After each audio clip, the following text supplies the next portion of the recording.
searching for gold. I think many people in life are faced with problems, adversity that need to be addressed. I never ever say it can't be done. Two of my husbands have both told me that, and my answer has always been, have you tried? Searching for gold has meant for me searching for an answer to any adversity that may come up. Our lives are filled with problems and situations that we don't want and need attending. And my adversity started a long time ago. Both my parents were abandoned, uneducated, brought to Australia, met each other, and a beautiful love story began, leaving 7 children. We were destitute. We were isolated. We had great deal of anti-Semitism. My parents couldn't teach us anything, so we had to find our own ways.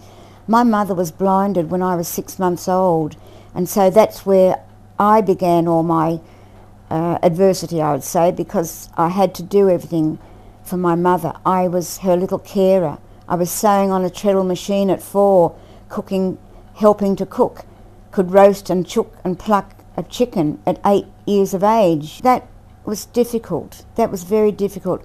But I did everything with confidence. I didn't ask. There was no one to ask. So we had to learn how to do things.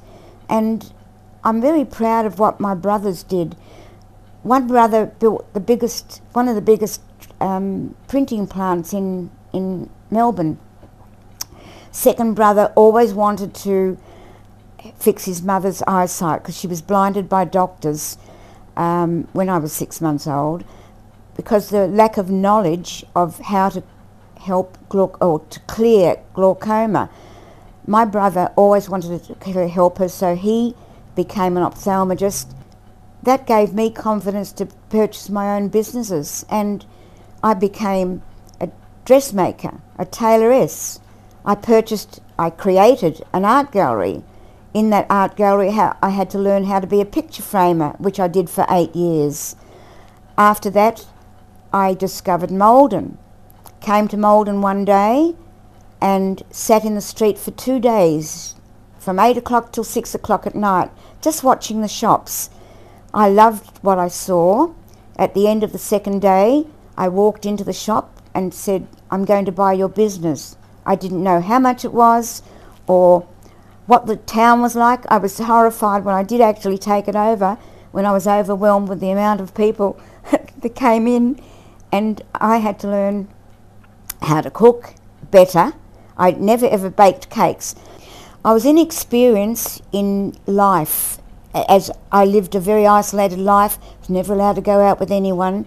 So when I came to Melbourne, I only had 2 one-day dates, and I was frightened of men. So when I met this happy little man who made me laugh, I married him. But he turned out to be a philandering, dishonest womanizer. He never had money for me. He was a gambler, so I had to sew, and that got me through. And I think this is where my independence grew.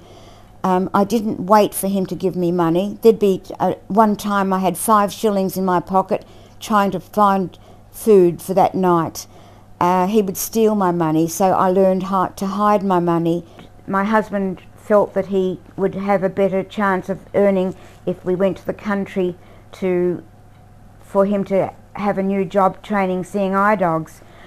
But that was not lasting long, because the bushfires came, and I was deserted that day of the bushfires. I had to run to a farm with my 3 little children. I was about to put them into a dam with cloths over their heads when I was rescued about 5 minutes before the fire swept through, taking all that we ever owned. After this, things seemed to deteriorate. We were put into a housing commission home.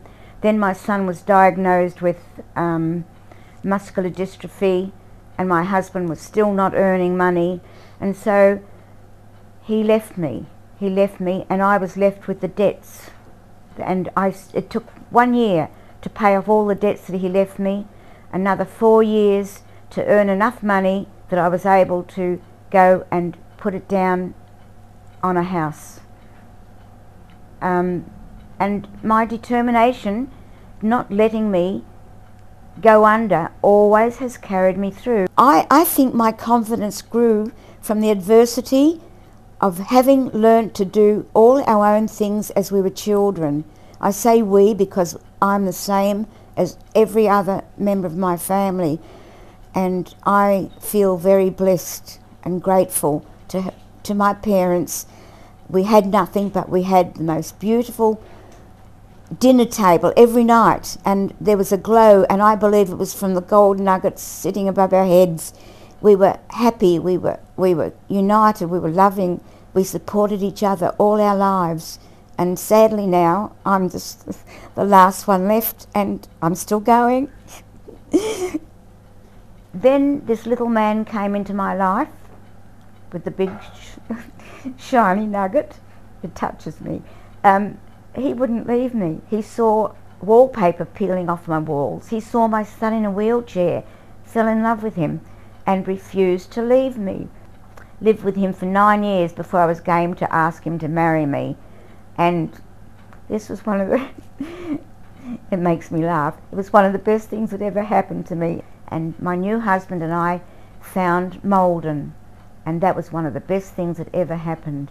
And we have lived in Maldon happily for 40 years.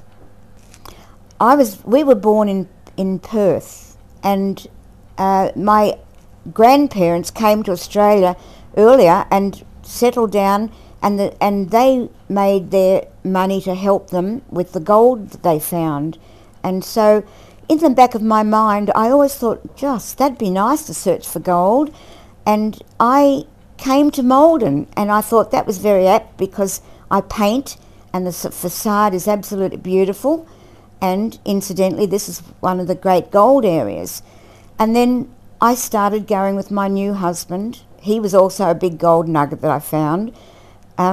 We would go every winter to WA for about 3 months gold detecting, and on 6 years ago, on my 82nd birthday or 83rd birthday, I found a beautiful 19-ounce gold nugget that was laying under a bush waiting for me. It wasn't even buried.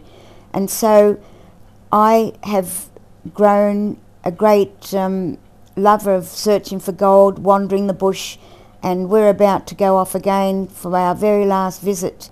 It's a great thrill to find a nugget. I've found many nuggets, and it's not the thrill of the money that it brings, it's just the thrill of success, of having found what I'm looking for and trying to do. It's just patience and determination. I'm 89 and I will be 90 years of age in 2 months' time, and I will have been in Kalgoorlie for 3 months hopefully, searching for gold and meeting up with friends, living in the bush with my friends who are anxiously waiting to see us again. I don't consider my age.